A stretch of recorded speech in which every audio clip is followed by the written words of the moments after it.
Hello दोस्तों, नमस्कार। SMKC channel में मैं आप सभी लोगों का दिल से बहुत बहुत स्वागत करता हूं। दोस्तों, आप सभी लोगों को पता है हम लोग डेली बेसिस के ऊपर कुछ ना कुछ सीखने की कोशिश करते हैं एंड ढेरों सारे कमेंट्स आते ही है। आपके अलग अलग जो कमेंट्स रहते हैं, राइट, यूनिक टाइप के कमेंट्स, उसको कवर करने की कोशिश में हमेशा सैटरडे एंड संडे को कर ही लेता हूँ, राइट, क्योंकि आज के दिन एंड कल के दिन भी बाजार बंद ही रहेगा। दोस्तों, ऐसा ही एक यूनिक कमेंट था कि सर यहाँ पे कंपैरिजन कर लेना IRFC, यस दोस्तों, IRFC वर्सेस RVNL। अगर हम लोग को यहाँ पे स्टॉक्स ये खरीदनी ही है, इन दोनों में से किसी एक को, तो वो कौन सा होना चाहिए, कौन से स्टॉक में क्या एडवांटेज है एंड कौन से स्टॉक में क्या डिसएडवांटेज है, ये भी बता दीजिए। तो बहुत ही अच्छा सवाल था, तो मैंने सोच ही लिया कि IRFC वर्सेस RVNL का एक वीडियो बना ही लेता हूँ। उसके बाद आप लोगों को कुछ ना कुछ यहाँ पे हेल्प हो ही जाएगी, क्योंकि इससे पहले भी मैंने एक ऐसा ही वीडियो बनाया था, yes bank versus Ashok Leyland, and तभी मैंने आपको कहा था कि yes bank and Ashok Leyland दोनों कितने पे मिलते थे। तभी दोनों मिलते थे 60 रुपये पे। यस दोस्तों, मैंने तभी वीडियो बनाया था, लगभग एक साल पुराना वीडियो, आप लोग यहाँ पे देख सकते हो। लगभग 66,000 लोगों ने देखा था एंड तभी मैंने आपको बताया था कि अशोक लेलैंड बेटर ऑप्शन रहेगा रेदर देन येस बैंक। मैं एक साल पहले की बात कर रहा हूँ, अभी का येस बैंक नहीं, तभी का येस बैंक पूरा डिफरेंट था, वो 5 रुपये पे आने से पहले का।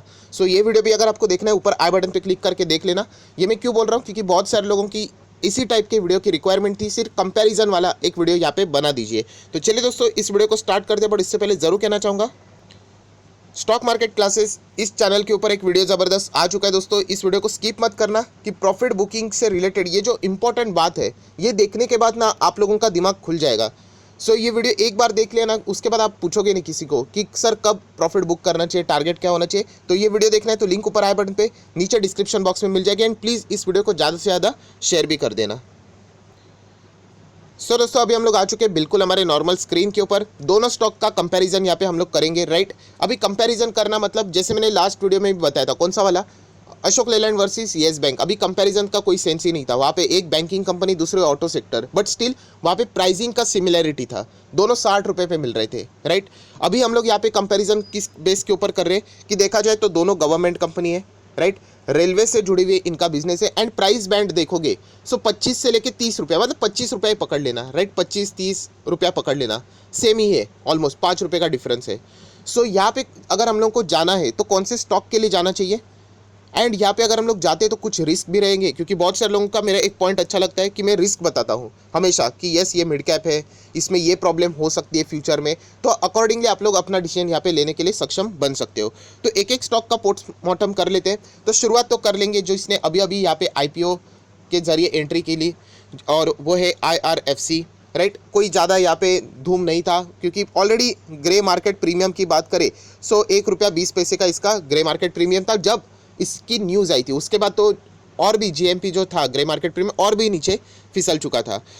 अगर हम लोग बात करें IRFC, राइट, तो ये स्टॉक का क्रेज़ इसीलिए मैं बार बार आपको बता चुका हूँ कि ये 25 रुपये का है, सस्ता है इसीलिए। कल यही अगर 250 का हो जाएगा ना, रिटेल इन्वेस्टर देखेंगे भी नहीं, इसके पास सिर्फ 25 रुपये का है, इसीलिए यहाँ पे फोकस में रखना है। देखिए, प्राइस छोटा होना ये कोई पाप नहीं है, राइट, बट प्राइस के ऊपर अगर आपके फैसले होने लग गए तो फिर आप लोग गलत डिसीजन पे जा रहे हो, राइट। क्योंकि MRF भी एक ऐसा स्टॉक था जो कि 10,000 पे भी लोगों को बहुत महंगा लगता था, 20,000 पे भी लगता था, राइट, 30, 40, 50, 60, 70, 80, 90 इतना वो भाग गया। प्राइस कभी डिफाइन नहीं करती है कि आप में कितने पोटेंशियल है, वो स्टॉक कितना भाग सकता है। डिफाइन ये करते हैं कि कंपनी कैसी है, उसका बिजनेस मॉडल कैसा है, क्या कंपनी प्रॉफिटेबल है, क्या आगे उसका बिजनेस में कोई गड़बड़ी तो नहीं होगी, तब जाके आप लोग सही जगह पे यहाँ पे जा रहे हो, इतना मैं बता सकता हूँ।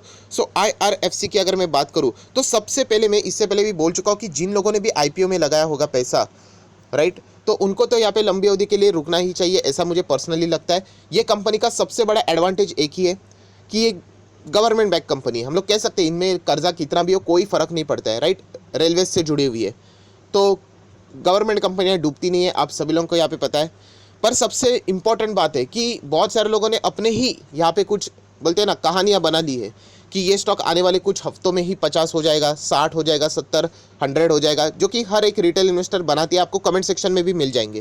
दोस्तों, इतना आसान नहीं होता है।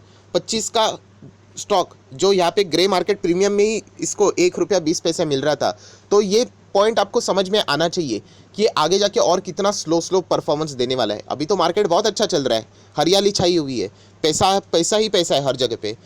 इसीलिए कोई दिक्कत नहीं है। जिस दिन मार्केट गिरता है ना, प्रॉफिट बुकिंग होती है ना, तब ऐसे स्टॉक में बहुत ज़्यादा दिक्कतें होती है।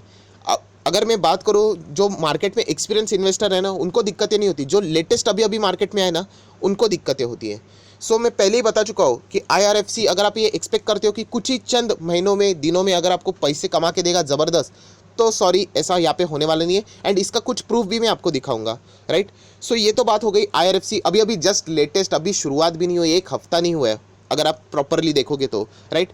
तो पूरा अभी तक मतलब बोलते हैं ना, सपनों का महल खड़ा करना, ये बेवकूफ़ी वाली बात है। आगे कंपनी के नंबर्स आएंगे, सब कुछ हम लोग एनालिसिस करेंगे, राइट। कंपनी क्या परफॉर्मेंस दे रही है वो देखेंगे।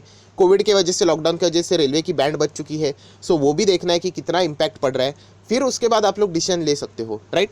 तो ये तो एक हो गया एक बेसिक पार्ट। हम लोग वापस IRFC के ऊपर ज़रूर आएंगे, बट उसके लिए मुझे RVNL के ऊपर भी जाना पड़ेगा। ऐसा क्यों, वो थोड़ी देर बाद पता चलेगा।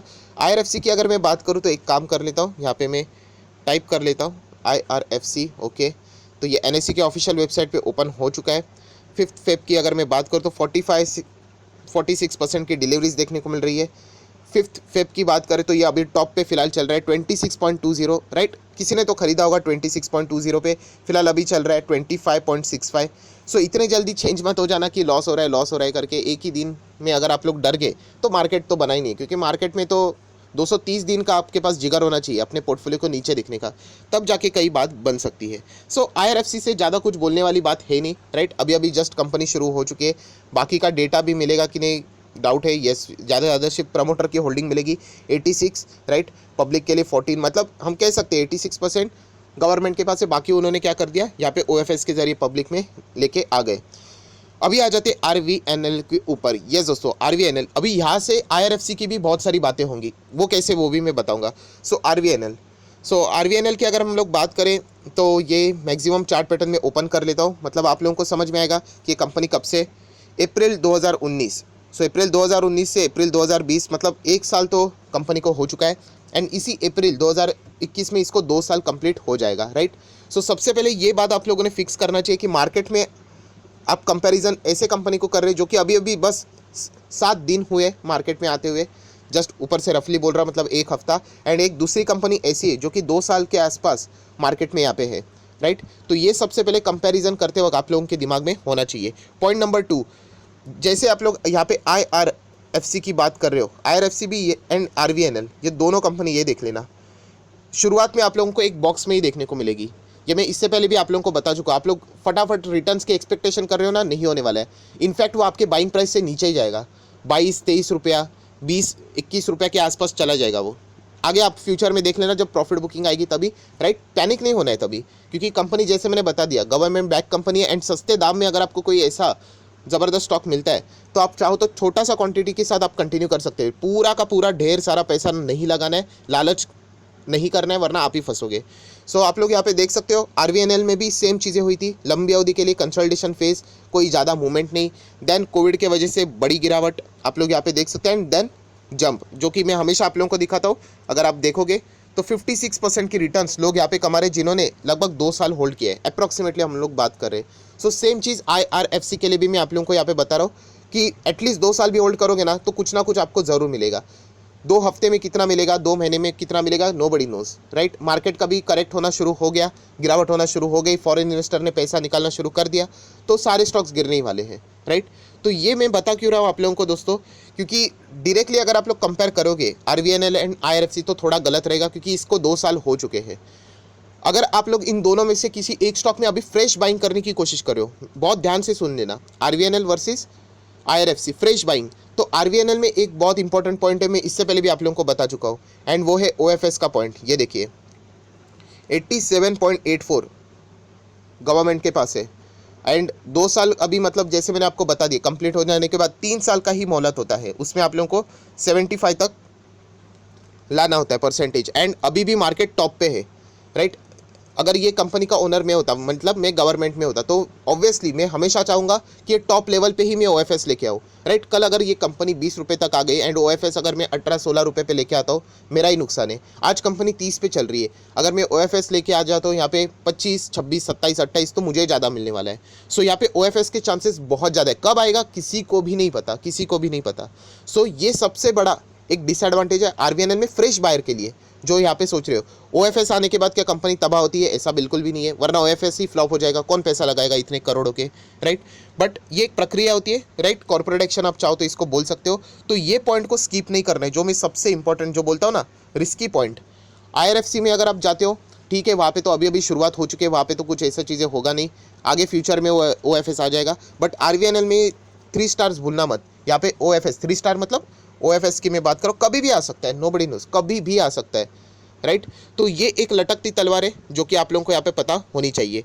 अगर मैं बात करूँ यहाँ पे आरवीएनएल की, तो एक एडवांटेज वाले पॉइंट ये है कि कंपनी अच्छा अभी डिविडेंड देना शुरू कर चुकी है, 19 में भी दिया, 20 में भी दिया, राइट। तो कंपनी अच्छा खासा परफॉर्मेंस ज़रूर यहाँ पे कर रही है। सो आईआरएफसी वर्सेस आरवीएनएल की अगर मैं बात करूँ तो सिर्फ कंपैरिजन में यही कहना चाहूँगा, देखिए कंपैरिजन तो होगा भी नहीं एकदम, मतलब अभी अभी ही स्टार्ट हो चुकी है, तो आप क्या कंपेयर करोगे। तो एक ही बात बोलना चाहूँगा कि जो फ्रेश बाइंग करने के लिए जा रहे हो, सो आरवीएनएल में एंटर करने से पहले यही सोचना कि आपने एंटर करने के बाद अगर ओएफएस आ गया तो फिर आप अटक गए, लॉस में नहीं जाओगे बट अटक जाओगे, लंबी अवधि में वो फिर कंसोलिडेशन फेज में चला जाएगा। बहुत सारे लोगों को ऐसा भी लगता है कि हिंदुस्तान एरोनॉटिकल्स लिमिटेड HAL बर्बाद हो गया है, भाई वो टाइम लेगा, मार्केट में जल्दी कुछ नहीं होता है। बहुत सारे लोगों ने हायर लेवल पे खरीदा होगा, बाद में ओएफएस आने के बाद वो 900 तक गया था, उसके भी नीचे, तो वो ख़त्म नहीं होता है, वो टाइम लेगा, वो आगे फ्यूचर में बढ़ेगा, जल्द भी कुछ नहीं होता है। आप फटाफट एक्सपेक्ट करोगे तो मार्केट हमेशा आपसे पैसे जेब में से निकालते रहेगा। सो सबसे मेन पॉइंट याद रखना, वापस कह रहा हूँ कि फ्रेश बाइंग अगर आप करने जा रहे हो तो आरवीएनएल में ओएफएस का खतरा है, ये पॉइंट नोट करके चलना, ये बात मैं सबसे पहले बताना चाहूँगा। आईआरएफसी की अगर हम लोग यहाँ पे बात करें तो ये तो जस्ट अभी अभी यहाँ पे शुरू हो चुका है। सो मैं आप लोगों को इतना ही कह सकता हूँ दोस्तों कि अगर आपको जाना ही है तो दोनों कंपनियाँ अगर देखा जाए तो बहुत ही शानदार है, इतने छोटे प्राइस पे अगर देखा जाए, गवर्नमेंट बैकिंग कंपनी है, राइट। बट वापस कहना चाहूँगा कि अमाउंट आपका मिनिमम यहाँ पे होना चाहिए। एंड ये भी याद रखो, आरवीएनएल में अभी फ्रेश बाइंग नहीं करनी है, क्योंकि आप लोग कभी भी अटक हाँ, हमारी पुरानी होल्डिंग है उसको हम लोग कंटिन्यू करते जाएंगे, प्रॉफिट मिल रहा है, हम लोग एंजॉय कर रहे हैं, राइट। बट अगर फ्रेश बाइंग करनी है तो फिर वो आपकी जिम्मेदारी, पता नहीं कल ये 40 तक भी जा सकता है, 50 भी जा सकता है, एंड उसके बाद ओएफएस आ सकता है, तो वह आपके ऊपर है रिस्क कितना लेना है, राइट। एंड आईआरएफसी की बात करें तो ये तो अभी अभी जस्ट लेटेस्ट यहाँ पे आया हुआ है, याद रखना मार्केट जब गिरेगा तो ये आपको और भी अच्छे तरह से दाम में यहाँ पे नीचे भी मिल सकता है, अभी तो बिल्कुल टॉप पे चल रहा है, जस्ट शुरुआत हो चुकी है, राइट। तो ये इसके भी चांसेस आप लोगों को नीचे लेवल पे मिलने के बहुत ज़्यादा है। सो ओवरऑल वीडियो को क्लोज करने से पहले यही कहना चाहूँगा कि अगर कोई फ्रेश बाइंग करना चाहता है रिस्क के ऊपर अपना, तो यहाँ पे ओएफएस का खतरा है, तो आप चाहो तो आईआरएफसी के ऊपर फोकस यहाँ पे रख सकते हो, राइट। जो पुराने शेयर होल्डर्स हैं, राइट, उनको भी यही कहना चाहूँगा, अगर आपको एवरेज भी करना है तो आरवीएनएल आपको ओएफएस जब भी लेके आएगा अच्छा खासा आप लोगों को, मुझे ऐसा लगता है कि इस वक्त का जो ओएफएस रहेगा वो बहुत बड़ा रहेगा, मतलब 75 के नीचे लेके आएंगे तो आपको और एक ज़बरदस्त एक रीज़न मिल जाएगा एवरेज करने का, तब तक आप लोग इंतज़ार करोगे तो अच्छा ही रहेगा। एंड प्रॉफिट बुकिंग कहाँ पे करें वो आपकी मर्जी, राइट। अभी तो अभी शुरुआत हुई है, सो इतना जल्दी प्रॉफिट बुक करके क्या करोगे, हमेशा लॉन्ग टर्म इन्वेस्टमेंट करो, अच्छा खासा फ्यूचर में प्रॉफिट आप लोगों को मिल ही जाएगा। सो अगर आप लोगों को दोनों भी कंपनी यहाँ पे पसंद आती है तो मुझे ऐसा लगता है कि कोई गलत बात नहीं है, अगर आप चाहो तो दोनों में 50-50% भी निवेश करोगे तो भी चल जाएगा। तो ये एक ही बात बताने का मकसद ये है कि दोस्तों दोनों कंपनियाँ कोई ख़राब नहीं है, जैसे मैंने Ashok Leyland and yes bank में बताया था कि येस बैंक ख़राब है, आगे जाके वो गिरेगा, राइट। अशोक लेलैंड भागने की पूरे चांसेस है क्योंकि वो फंडामेंटली वीक नहीं है, हाँ ख़राब सिचुएशन से वो जा रहा था, 60 रुपीज़ पे था, आज आप देख सकते हो डबल से भी ज़्यादा हो चुका है। सो वैसे ये दोनों कंपनी ख़राब नहीं है, राइट। सिर्फ आरवीएनएल में एक खतरा ज़्यादा है ओएफएस का, ये मैं 4 से 5 बार आप लोगों को बता चुका हूँ। सो आय आशा करता हूँ दोस्तों ये वीडियो आपको पसंद आया तो जरूर लाइक एंड शेयर कर देना। So that's it, thank you very much दोस्तों, we will be meeting our next video, तब तक के लिए बाय बाय।